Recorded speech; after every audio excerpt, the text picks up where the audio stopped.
3,000 years ago, a king who controlled more gold than entire modern nations sat down and wrote a warning. Not a prayer, not a poem, a warning about money, about the people who chase it wrong, and about the one mistake that turns wealth into poverty overnight. His name was Solomon, and his net worth, adjusted for inflation, would place him above every billionaire alive today, combined.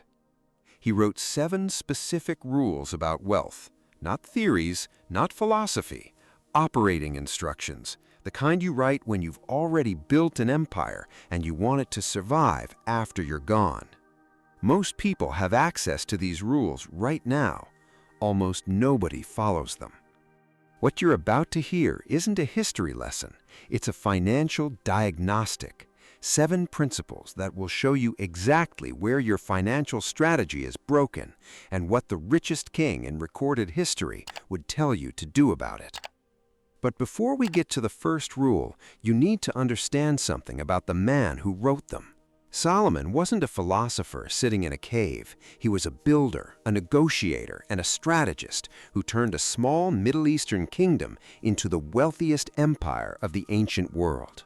His annual income, adjusted for today, exceeded $100 billion every single year. His trade routes stretched from East Africa to modern-day India. He imported gold, silver, ivory, and rare spices from places most people in his era didn't even know existed.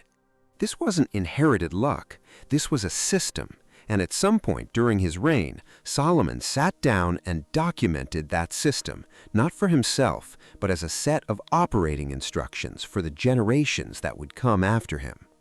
Those instructions are still here, and they start with a rule so simple most people dismiss it before they even understand it. Rule number 1.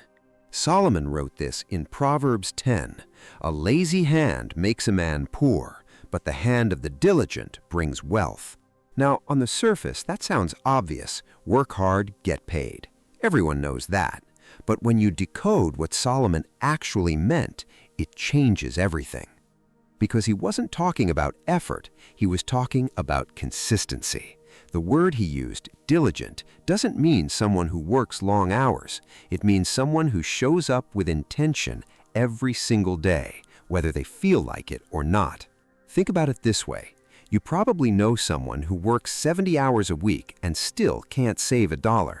And you probably know someone who works 40 hours, never panics, and somehow builds more wealth every year. The difference isn't hustle.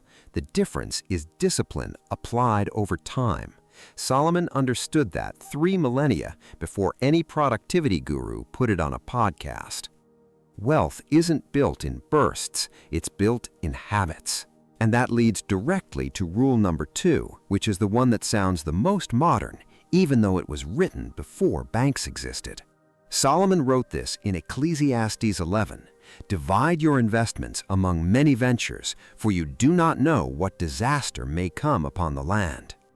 Read that again. This is a 3,000-year-old text telling you to diversify your portfolio, not as a suggestion, as a warning, because Solomon had seen what happens when everything is concentrated in one place. Empires fall, markets collapse, the thing you thought was permanent disappears overnight. Every financial advisor today will tell you the same thing: spread your risk. But Solomon said it first, and he said it with more urgency because he wasn't protecting a retirement account, he was protecting a kingdom. If your entire financial future depends on one job, one business, one investment, you're not building wealth, you're building a house of cards. But here's where it gets interesting. Because the third rule is the one that confuses most people, and it's the one that separates those who accumulate money from those who actually become wealthy. Solomon wrote this in Proverbs 11. One person gives freely, yet gains even more. Another withholds what is right and ends up in poverty. This is not a moral lecture. This is an observation about how wealth actually works. Solomon noticed a pattern that behavioral economists didn't name until the 21st century. Generosity creates networks. It builds trust. It opens doors that no amount of hoarding ever will. Look at the people in your life who grip every dollar with white knuckles. They save, they hoard, they refuse to invest in anyone else. And somehow, over time, opportunities stop coming to them. Now look at the people who give strategically, not recklessly, but with intention. They invest in relationships. They help without keeping score. They create goodwill that compounds like interest. Solomon saw this pattern everywhere, and he documented it because he knew most people would get it backwards. Generosity isn't the opposite of wealth, it's the engine. Now, pay close attention to this next one, because rule number 4 is the one that will hit hardest if you've ever chased fast money. Solomon wrote in Proverbs 13, "Wealth gained quickly will dwindle away, but the one who gathers it little by little will increase it." This is Solomon's warning against every shortcut, every get-rich-quick scheme, every passive income promise that sounds too good to be true. He didn't just observe it, he lived it.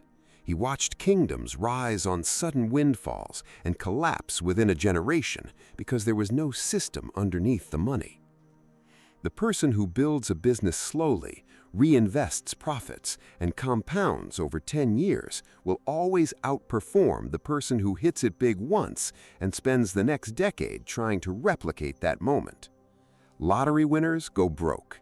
Patient investors retire wealthy. Solomon didn't need a spreadsheet to figure that out. He just watched human nature repeat itself for decades.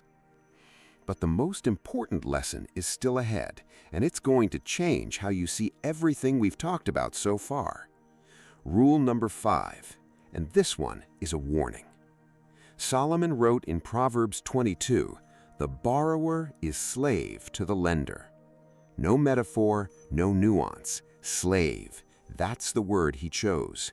And he chose it because in his era, debt wasn't an abstract financial concept. It was literal bondage. If you couldn't pay, you worked for your creditor until the debt was cleared, sometimes for years, sometimes for life. Now think about how most people live today. Car payments, credit cards, student loans, mortgages stacked on top of mortgages. Every one of those is a chain. And Solomon would look at modern consumer culture and recognize it instantly. Millions of people voluntarily walking into slavery, one monthly payment at a time. This doesn't mean never borrow. It means understand the cost. Every dollar you owe is a dollar of freedom you've traded. And Solomon believed freedom was the foundation that wealth is built on, not the other way around. Rule number 6 shifts from money to people, and it might be the most powerful of all. Solomon wrote in Proverbs 13, "Walk with the wise and become wise, but a companion of fools suffers harm." This is not a motivational quote, it's a financial strategy, because Solomon understood something that modern network science has confirmed. Your income tends to reflect the average of the 5 people you spend the most time with, not because of magic, because of exposure. The people around you shape your standards, your habits, your definition of what's normal. If everyone in your circle is living beyond their means, you will too. If everyone around you is building, investing, thinking long-term, that becomes your baseline. Solomon didn't just build wealth, he built a court. He surrounded himself with advisors, strategists, and experts from every field. He imported wisdom the same way he imported gold, deliberately from the best sources he could find. Your circle is your financial environment. Choose it like your wealth depends on it, because it does. And now rule number 7, the last one, and the one that ties everything together. Solomon wrote in Proverbs 28, "A faithful person will be richly rewarded, but the one eager to get rich will not go unpunished." Read that carefully. He's not saying ambition is wrong. He's saying impatience is dangerous. The person who is eager to get rich cuts corners. They skip the fundamentals. They trade integrity for speed, and eventually it catches up. But the faithful person, the one who shows up every day, diversifies, gives strategically, avoids debt, builds slowly, chooses the right people, that person doesn't just get rich, they build something that lasts. And this is the pattern. This is what Solomon understood that most people miss. When you look at all 7 rules together, you start to see something extraordinary. Rule 1 is about discipline. Rule 2 is about protection. Rule 3 is about generosity. Rule 4 is about patience. Rule 5 is about freedom. Rule 6 is about environment. Rule 7 is about integrity. None of these are about money. Every single one is about character. That's Solomon's real wealth code. It's not a financial system, it's a character system, and your character is your financial plan. The reason most people work hard and never build lasting wealth isn't because they lack information, it's because they haven't built the internal architecture that wealth requires. Discipline without patience fails. Generosity without wisdom bankrupts. Ambition without integrity collapses. Solomon understood that the way you handle money is the same way you handle people, is the same way you handle your own mind. It's all one system, and he wrote it down 3,000 years ago so you wouldn't have to learn it the hard way. 7 rules, 1 system, and a question that only you can answer. Which of these 7 rules are you ignoring right now? Drop a number in the comments, 1 through 7. I read every single one. And if this changed the way you see wealth, subscribe to Applied Wisdom, because this is just the first code we're decoding. Solomon wrote hundreds of these about money, about people, about power, about the patterns that most of us are too busy to notice. Solomon wrote it 3,000 years ago. The question is, will you apply it today?